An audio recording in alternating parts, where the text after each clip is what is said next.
Imaginez un Euro de football. La France l'emporte comme en 2020, mais 2 mois plus tard, c'est l'Italie, perdante de la finale, qui est déclarée vainqueur. Voilà la mésaventure que connaît en ce moment le Sénégal, qui a remporté la Coupe continentale africaine, la fameuse CAN, en janvier dernier, et qui s'est vu déchu de son titre hier soir à 23h, heure française, finaliste au profit du Maroc, qui était jusque-là finaliste malheureux. Alors, pourquoi cette décision a été prise? On va revenir sur cette question, et pour ça, je suis avec Sébastien Ferreira. Bonjour Sébastien, merci Bonjour, d'être avec nous. Bonjour Vous à êtes tous. journaliste au service des sports du Figaro.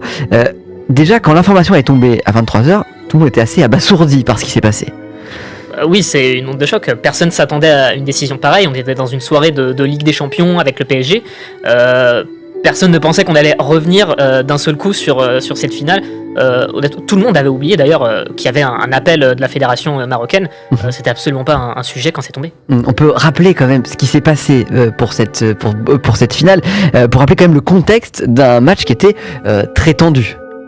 Oui, alors très tendu, déjà parce que c'est une finale, c'était au Maroc, donc chez le pays hôte marocain, et une finale très tendue au fur et à mesure qu'on approchait de la fin du match, avec donc ce fameux penalty de la discorde, qui a derrière entraîné ce recours avec les joueurs sénégalais outrés par la décision de l'arbitre, qui était rentré au vestiaire. Alors on va rappeler ce qui se passait. En fait, ce qui se passe, c'est qu'il y a une action où le Sénégal, juste avant en plus, le Sénégal marque un but qui est refusé. Exactement, c'est ça. Déjà c'est litigieux. C'est litigieux. Et ensuite, il y a un penalty qui est sifflé, et là les Sénégalais disent trop c'est trop, on sort du terrain. Exactement, c'est exactement ça. Il y avait des supporters sénégalais qui tentent d'entrer sur la pelouse.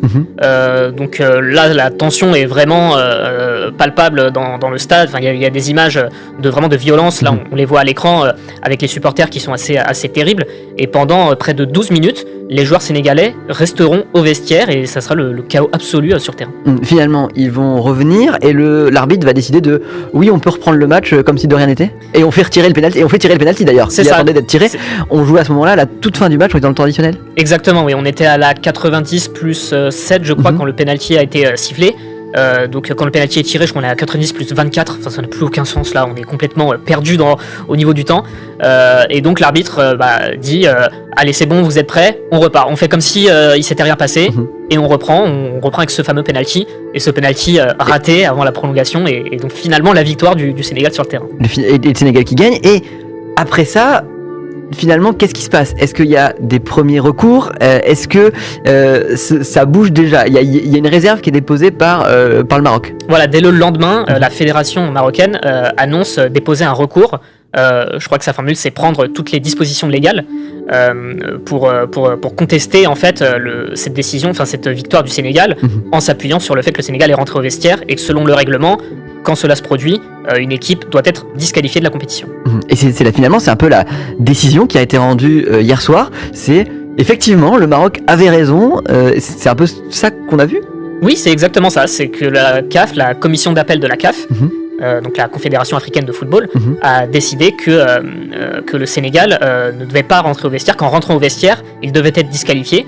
Et donc on est là 2 mois après, pile, avec le Sénégal qui est finalement disqualifié de la CAN. Alors c'est quand même assez incroyable de voir ça 2 mois après, de se dire qu'une décision aussi importante, là on voit ce qui s'était passé juste après, forcément ils sont retournés pour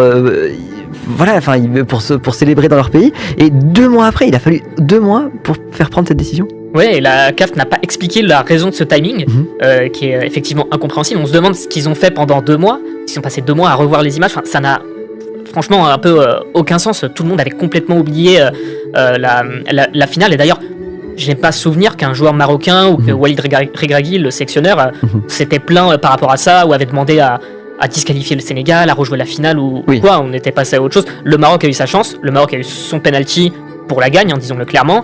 Il l'a raté, il y a eu 30 minutes derrière. Le Sénégal a gagné, au final il a gagné sur le terrain. Ça s'est joué sur le terrain. Il faut aussi rappeler un peu le contexte, je pense, de cette compétition qui a été entachée de pas mal de critiques envers l'arbitrage, notamment lors des matchs du Maroc. Oui, envers l'arbitrage, même envers l'organisation, en disant que certaines équipes étaient un peu lésées, surtout les adversaires du Maroc. Beaucoup de gens s'étaient plaints dans d'autres sélections, en sous-entendant un certain favoritisme pour le Maroc, pays hôte, en soulignant aussi la proximité entre Gianni Infantino, président de la FIFA, et le football marocain. Il y a eu pas mal de polémiques à ce niveau-là. C'est aussi ce qui a motivé la décision des Sénégalais à rentrer au vestiaire. Ils ont vraiment eu le sentiment que là, c'était vraiment la goutte d'eau qui fait déborder le vase, et que dans leur esprit, oui, c'est que là vraiment, on se moque du monde, on a bien compris que tout ça c'est pour le Maroc. C'était en tout cas leur vision des choses à ce moment-là. C'est ce qui fait qu'ils sont allés jusqu'à rentrer au vestiaire. C'est quand même un geste extrêmement fort et très rare. Et très rare, oui. Oui, parce qu'effectivement, à part quand il y a par exemple des cris racistes en tribune, c'est des choses qui arrivent, mais dans un contexte un peu sportif comme ça, pour se plaindre d'un arbitre, c'est quasiment pas du jamais vu. C'est déjà arrivé, mais c'est très très épisodique et ça n'arrive quasiment jamais. On se rend compte aussi que aujourd'hui, cette décision qui a été prise, elle va finalement alimenter ce qui était aussi le cas depuis 2 mois. Oui, c'est qu'on remet une polémique sur la table. C'est que si jamais la CAF avait dit que non, il n'y a rien à dire, le Sénégal est bien vainqueur de la CAN, je pense pas qu'on en parlerait autant, on n'en serait pas là actuellement à en reparler. Ça serait rien du tout. Là, c'est vraiment un chamboulement, et qui est très franchement compris par quasiment personne à part du côté du Maroc. Les articles aujourd'hui, il y a beaucoup forcément de réactions, des réactions des joueurs d'ailleurs sénégalais, mais pas que, surtout des joueurs sénégalais, pas forcément marocains. Oui, c'est ça. Alors, du côté du Maroc, je crois que là pour l'instant c'est silence radio.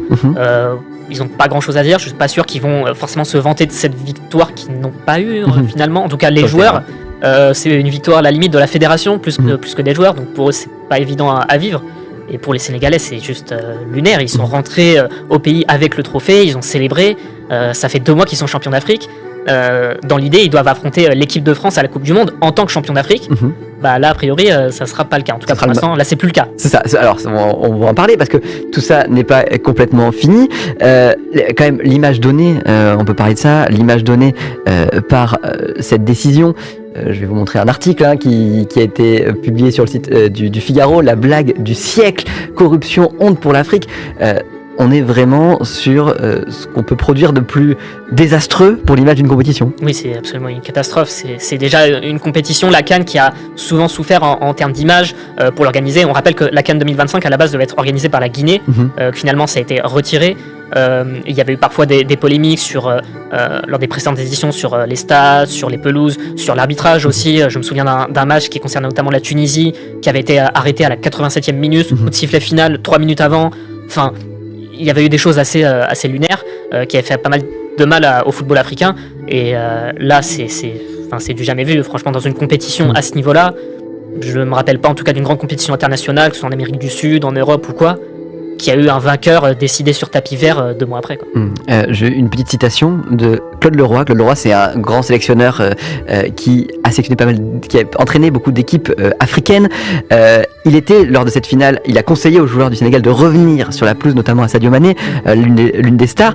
Il a dit, il y a plein de magouilles. C'est quand même aussi terrible que quand quelqu'un qui est aussi écouté et aussi fort dit ça d'une instance. Bien sûr, c'est très très fort. Il tacle notamment Gianni Infantino en disant qu'il s'implique beaucoup trop dans ce qu'il ne regarde pas, que donc Gianni Infantino, on rappelle, président de la FIFA, donc patron de l'instance mondiale, l'instance qui va organiser la Coupe du Monde, qui met un peu les mains là où il n'a pas le droit de les mettre, qui veut un peu tirer les ficelles partout, et que, comme il l'a dit, il veut être un peu le Trump du football. Il y a un vrai problème là maintenant qui se pose sur le football africain. En tout cas là, il est vraiment mis en lumière d'une très mauvaise manière. Est-ce que pour autant tout est perdu pour le Sénégal? Est-ce que le Sénégal peut encore gagner cette Coupe d'Afrique des Nations? Alors oui, 2 mois après. Ce n'est pas fini. Puisque il y a le TAS qui va entrer en jeu, le tribunal arbitral du sport, qui est donc la plus haute juridiction dans ce qui concerne l'arbitrage sportif, qui peut concerner un peu tous les sports. Et donc le Sénégal a déjà annoncé qu'ils vont porter un recours devant le TAS. Ce sera le cas de la dernière chance. Après ça, il n'y a plus d'autres recours possibles, il n'y a pas plus haut. Donc la décision du TAS derrière sera la décision définitive. La décision finale. En tout cas, on a posé la question aux internautes aussi du Figaro. Au-delà du timing catastrophique 2 mois après, on le rappelle, tout le monde est d'accord sur ça, c'est sûr. Trouvez-vous logique que le Sénégal soit destitué de son titre au profit du Maroc? Eh bien, 75% des internautes à peu près répondent non, ce n'est pas normal. Qu'est-ce que vous en pensez, Sébastien? On fait bien de mentionner le timing catastrophique parce que je pense que c'est le premier truc où on s'accorde tous. Maintenant, effectivement, si on s'en tient au règlement à la lettre, c'est plutôt cohérent que le Sénégal soit disqualifié. Ça, c'est factuel et impossible à discuter. Maintenant, c'est peut-être une décision que l'arbitre devait prendre à l'instant T. Je sais plus c'est quel joueur sénégalais qui a dit la CAN se gagne sur le terrain, pas par email. C'est exactement ça. Là aujourd'hui, le football, c'est ça, c'est de gagner sur le terrain en jouant. C'est la joie ensuite de célébrer, de remporter un trophée. Que le Maroc n'aura pas. Exactement. Les joueurs marocains, là, ils ont rien à célébrer. Ils vont pas récupérer le trophée pour aller faire la fête. Je pense qu'ils en ont même pas envie. Pour eux, ils ont perdu. Voilà, c'est fini. Walid Regragui, on rappelle, qui est d'ailleurs même plus le sélectionneur du Maroc aujourd'hui. Donc il y a non, c'est une décision franchement incompréhensible. Le Sénégal mérite sa victoire. Le Sénégal a eu sa victoire. À ce moment-là, il faut passer à autre chose. Effectivement. En tout cas, on suivra tout ce qui se passera dans les prochains jours, les prochaines semaines, parce que on pense en tout cas que cette histoire n'est pas tout à fait finie.